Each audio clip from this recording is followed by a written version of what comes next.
dear guests, very good evening, everyone. Thank you for inviting Huawei to this debate in this European Parliament. My name is Abraham Liu. I'm the Chief Representative of Huawei to the EU institutions.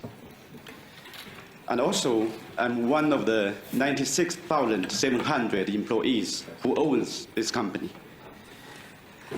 I have been in Huawei for nearly 20 years, and I spent 9 years in Africa, 6 years in Asia Pacific, and 2 years here in Europe. I remember when I was in Africa, where the connectivity was a major problem.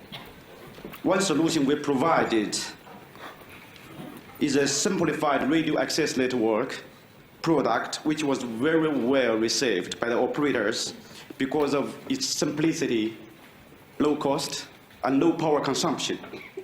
And to my surprise, that product didn't come from China.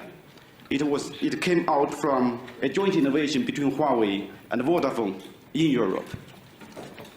And that product later enabled hundreds of millions extra more people to be connected. I'm very proud of it. Lacking of connectivity not only exists in Africa, it also happens in some parts of Europe. Imagine a remote village, unconnected village in your country. With connectivity arriving, it will enable people to use the internet to promote businesses, to do Airbnb type commerce, to sell local products online, and most importantly, to get connected with their family members or friends outside the village. This is something Huawei has been doing for the last 30 years to improve the quality of people's everyday lives. And yes, we are very proud of that. Leave nobody behind is what Europe is all about, and ensuring connectivity is what Huawei is all about. Together with our customers, we bring business opportunities, provide better healthcare, better education, and entertainment access to every citizen. But we also provide another form of connectivity. We enabled the world's first 4G network in Oslo, Norway, in 2009. And now we are working together with the European operators to deploy the first wave of 5G network in Europe. We further boosted the awareness of brand Leica, a leading iconic German brand, to tens of millions of new customers globally. And we partnered with more than 150 leading European universities in a fundamental research to strengthen Europe's research leadership. And we have 3,500 European companies in our global supply chain. This creates a lot of investments, which in return creates a lot of jobs. And also, we helped the European Union of the Deaf to develop StorySign. It's a free app powered by Huawei AI, artificial intelligence, that reads children's books and translates these books into the sign language. And this can help 32 million deaf children worldwide. And the list goes on. Connectivity is an important issue that Europe is facing. But connectivity is not the only issue we want to discuss today. Huawei has been a trusted partner in Europe for 20 good years. We have grown up together here.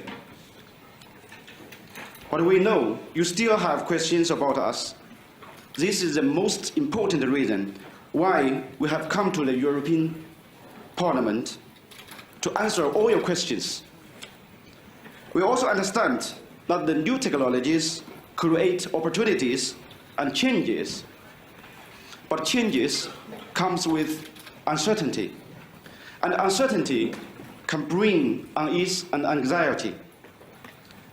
As stated by the President-elect of the European Commission, we have to find a European way. So let's do it together. That's exactly why we plan to work with all of you in partnership to ease fears and create opportunities for Europe's future. The confidence in our ability to provide the most future-oriented technology for Europe is rooted in our long-term commitment in research and development. Over the next 5 years, we are committed to investing over 90 billion euros in research worldwide. That's almost 5 times of NASA's current annual budget. And we are fulfilling this commitment with European experts to focus on high-performance computing, quantum computing, together with many other advanced technologies through Huawei's 23 R&D facilities across 14 European countries. Create jobs, helping local economies, and these technologies are for European industries and will help Europe strengthen its advantages in these areas. And recently, we announced that we are investing millions in Germany, Romania, Spain, and the UK. And just last month, we announced a 70 million euros R&D investment in Ireland. Ladies and gentlemen, Europe's values of openness, innovation, and rule of law have made itself a powerhouse for mobile communications. And Huawei shares these values. Innovative companies and European operators have brought the 2G, 3G, and 4G to European citizens and the world. The lifting of mobile roaming charges in 2017 not only benefits the consumers, but also helps Europe's competitiveness. And the introduction of GDPR last year is an excellent initiative which reinforces the core European value to protect the privacy of the citizen. And the model applied in GDPR can also be applied in cybersecurity, which means every company is trusted but also verified. Europe's digital future should be in its own hands. And we welcome Germany's decision yesterday to adopt this model. We believe these initiatives will help Europe to be a leader in the 5G era, continue to be the leader. But leading in 5G is not only about the technology itself. It's actually more about the industrial potential that will be enabled by 5G.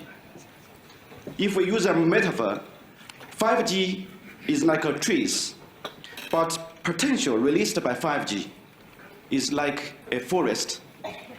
And here, we have something special to offer Europe. The most advanced technologies that can be used to connect the continent and enable Europe to lead the upcoming fourth industrial revolution.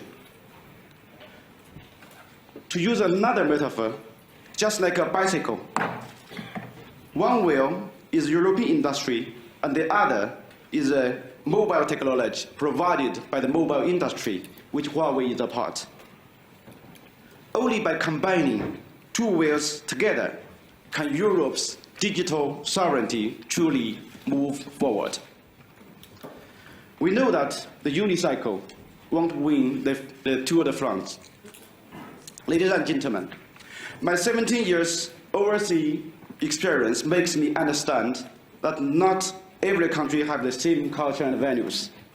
During my time in Europe, I have been most impressed by the European values of openness, advocacy of multilateralism, an alliance of many countries pursuing a common goal, which is a cornerstone in the this current challenging geopolitical environment. Globally, we need to all work together to support this alliance to reduce the future uncertainty and to keep the global political and economic system up to date.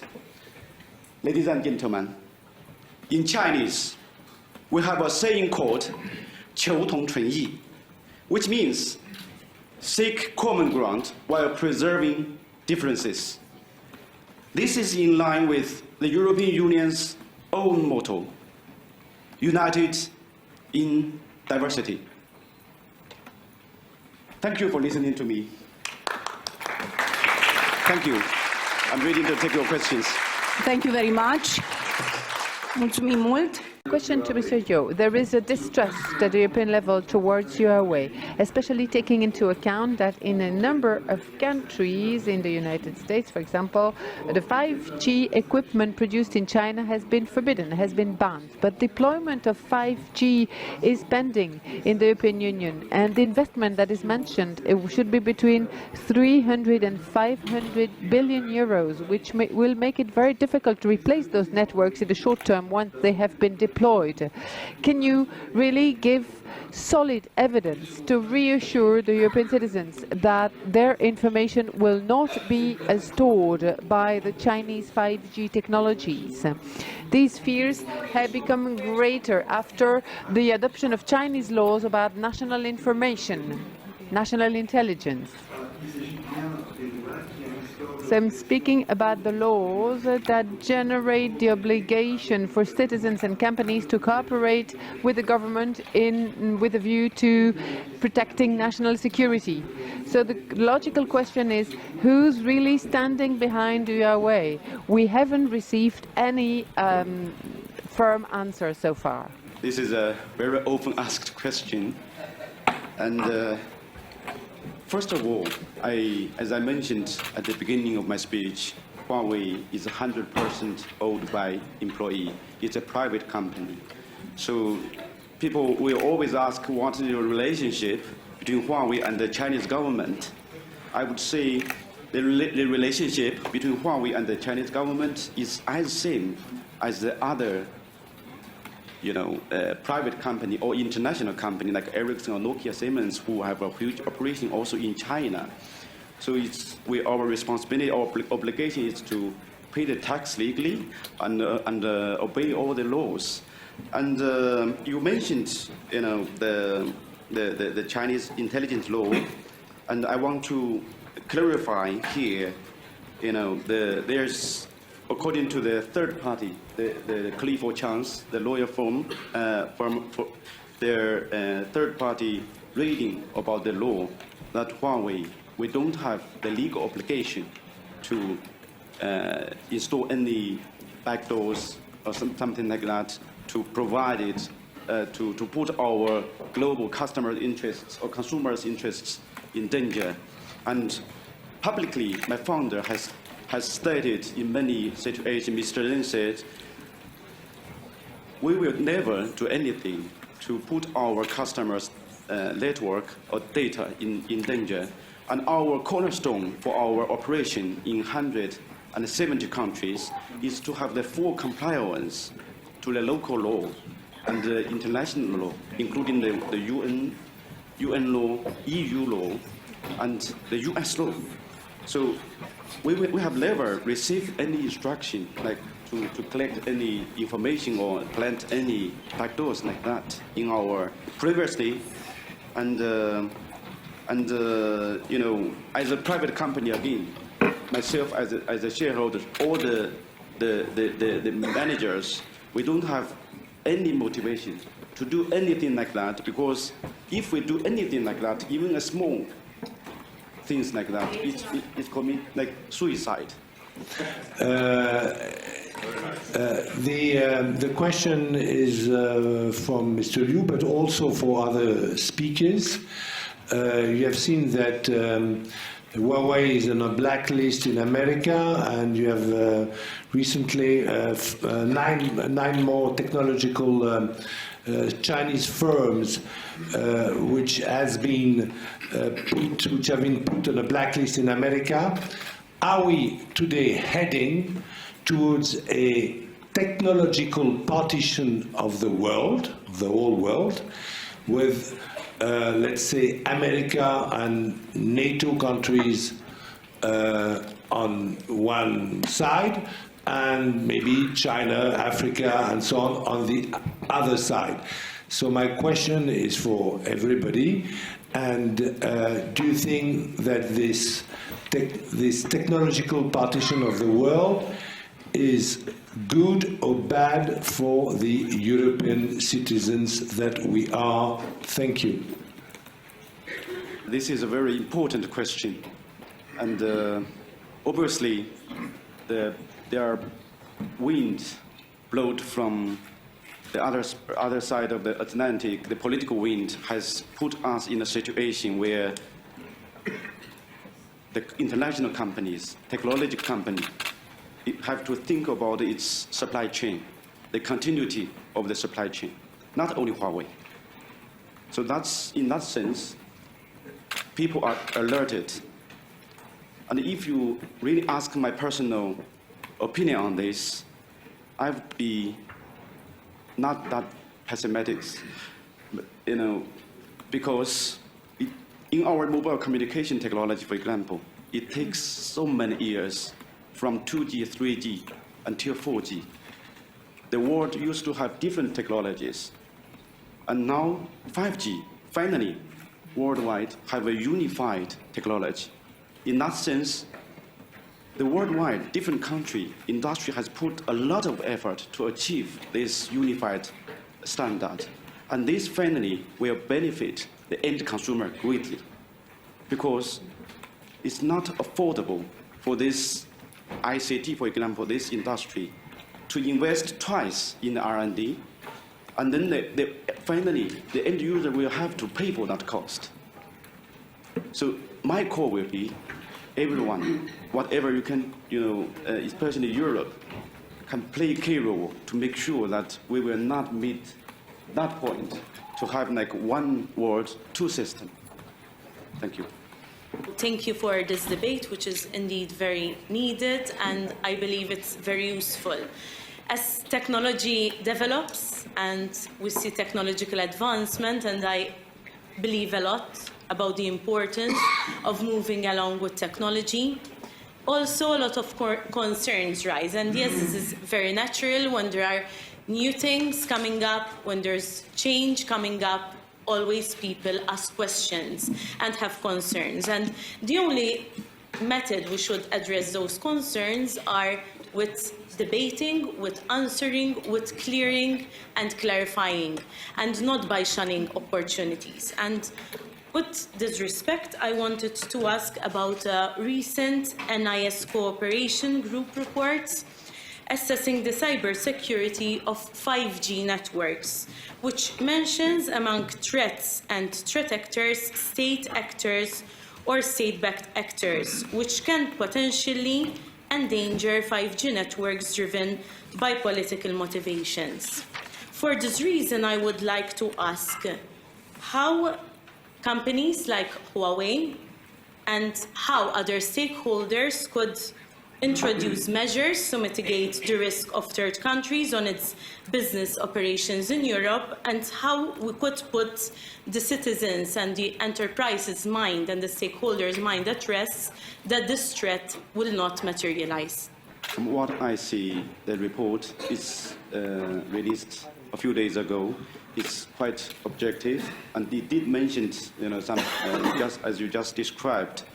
My point of view on this would be, cybersecurity is indeed a very important, topic which needs the different stakeholders to talk on the same table. And it's indeed very important, very critical, but political approach. In this case, if you really want to divide the world in a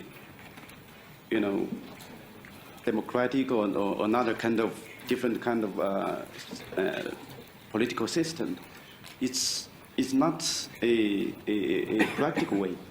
Number one, in the ICT industry, all the players, including the one from the US, they all have, we have a similar global supply chain, R&D, and so on. So number two, Huawei, we have been maintaining the best track record in terms of the cybersecurity performance in 170 countries. Number three, if you really want to talk about the check and balance or the democratic, we don't forget that in the history or in a few years ago, what has been disclosed, the number one democratic country, actually they are the one who have, some wrongdoing on this kind of technology or information collection. I will not go, to details on that, but that's a fact.